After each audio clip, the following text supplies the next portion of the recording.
Agora a gente vai começar a ver ali aquela galera do mercado que já começou a piscar o olho pro Haddad, achando o Haddad comunista de novo. Por quê? Porque começou a falar em fazer o básico, né? Que é taxar as grandes fortunas.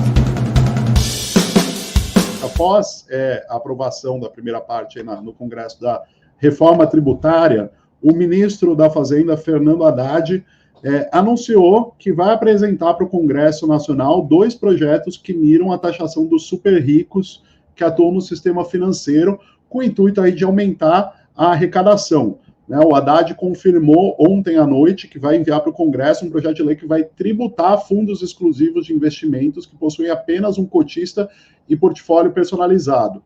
O Haddad já teria, inclusive, acertado o envio dessa proposta com o presidente da Câmara, Arthur Lira, que vai ser enviado junto com a proposta orçamentária no final de julho, ao final do recesso parlamentar agora, e já haveria um compromisso do Lira com o Haddad de colocar isso em votação a partir de agosto.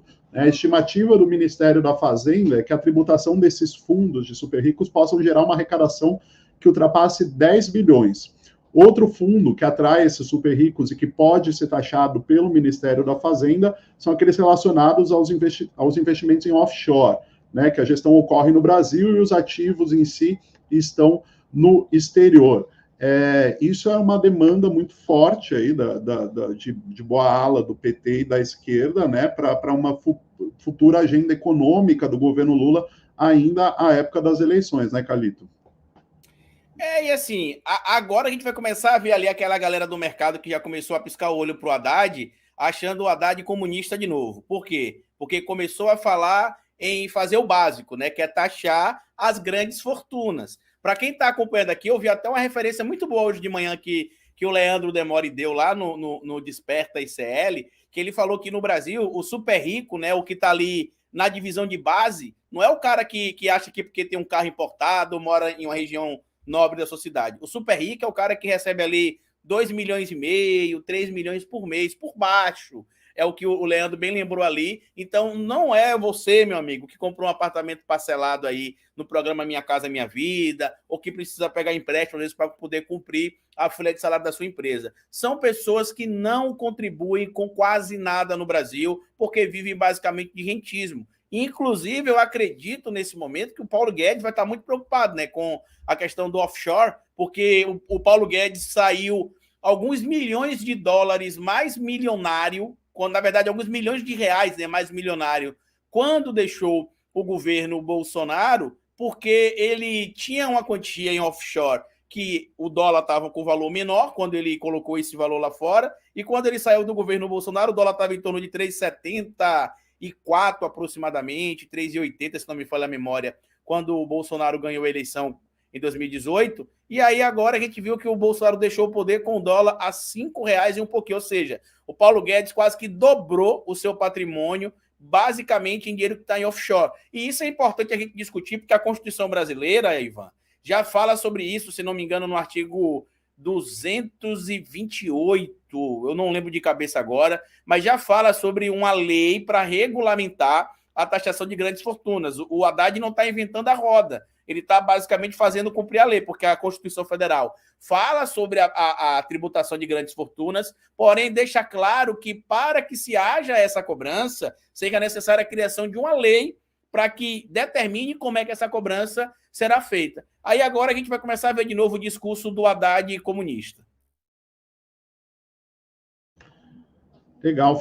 Aproveitando o gancho, Carlito, outra notícia que envolve aí taxações é o seguinte: hoje o governo Lula, através também do Ministério da Fazenda do Fernando Haddad, anunciou uma ofensiva aí contra os sites de apostas esportivas, para regulamentar, taxar, colocar regras sobre esse mercado que vem crescendo pra caramba no Brasil nos últimos meses, esses aplicativos de aposta em jogos de futebol, em que se aposta tudo, não é só o resultado do jogo, se aposta em quantidade de cartão amarelo, quem vai levar, quem não vai levar, que inclusive ensejou casos aí de corrupção, que tem jogadores investigados em cima disso, mas aqui a gente está tratando sobre essa estrutura mesmo dos aplicativos de aposta que atuavam até então, que atuam no Brasil sem nenhum tipo de regramento e sem pagar nenhum tipo de imposto, né?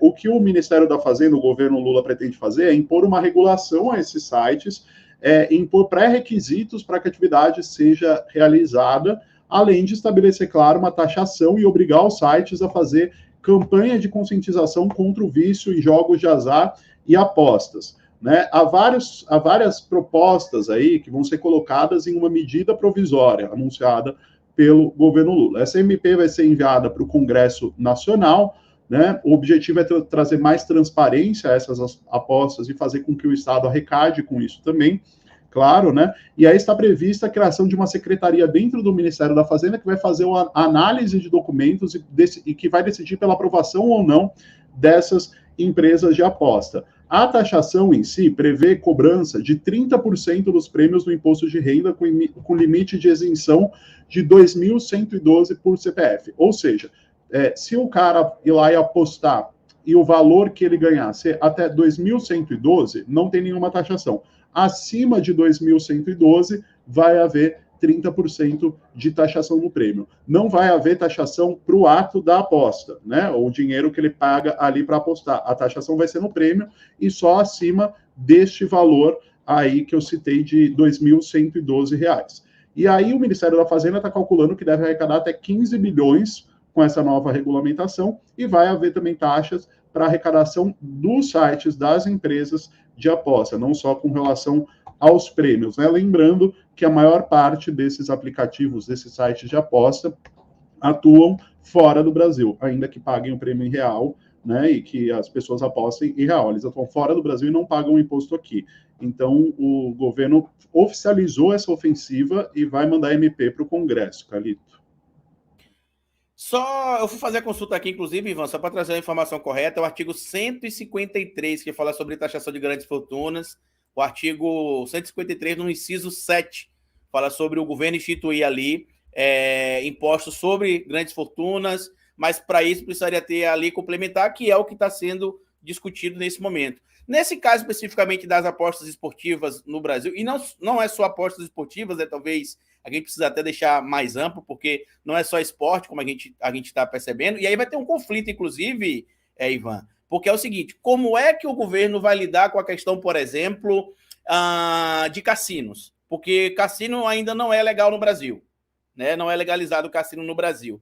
Então, em alguns desses sites, por exemplo, você tem lá jogos de cassino. Como é que vai estar isso, por exemplo? Eu até acredito que vão ter outras discussões, é evidente, serão chamados, eu acredito, representantes também dos principais sites de apostas, porque apesar de eles não estarem com endereço físico no Brasil, eles têm, em grande maioria, o público brasileiro. Acontece isso com diversos sites de aposta, inclusive alguns recentemente geraram bastante polêmica nas redes sociais, por supostamente não pagar prêmio, limitar o valor que as pessoas podem ou não sacar. A gente viu vários vídeos circulando nas últimas semanas nas redes sociais falando sobre isso aí, mas é importante. Agora, eu acredito que o que vai acabar acontecendo em relação a essa tributação será uma tabela escalonada, Ivan. Eu não acredito que o governo vai bater o martelo nesses 30%, não, porque seria um problema para discutir de cara que é pouco provável que deputados que são, inclusive, patrocinados por empresários que, entre tantos negócios que tem também negócios ligados ao mercado de aposta esportiva,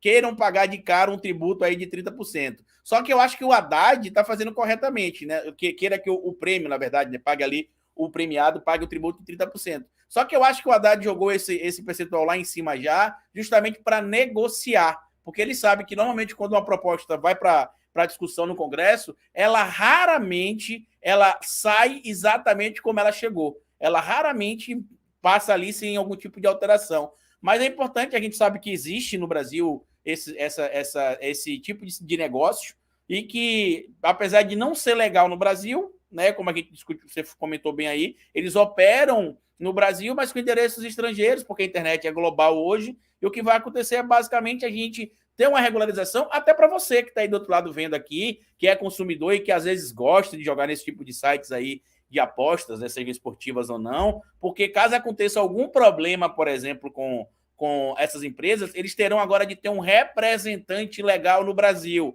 Isso quer dizer o quê? Que você não precisa mais se for processar essas empresas, mandar esses processos ali para países estrangeiros ou contratar um advogado especializado nesse tipo de processo internacional, porque muita gente, inclusive, não processa e essas empresas, inclusive, se sentem ali meio que impossibilitadas de serem punidas, se sentem quase que à vontade para cometer algumas irregularidades, justamente porque estão fora do território nacional. Mas vamos ver o que eles vão falar, viu, Ivan? Porque a alegação deles é que eles sempre quiseram regularizar a situação deles no Brasil. Vamos ver se eles realmente querem regularizar isso nos próximos meses.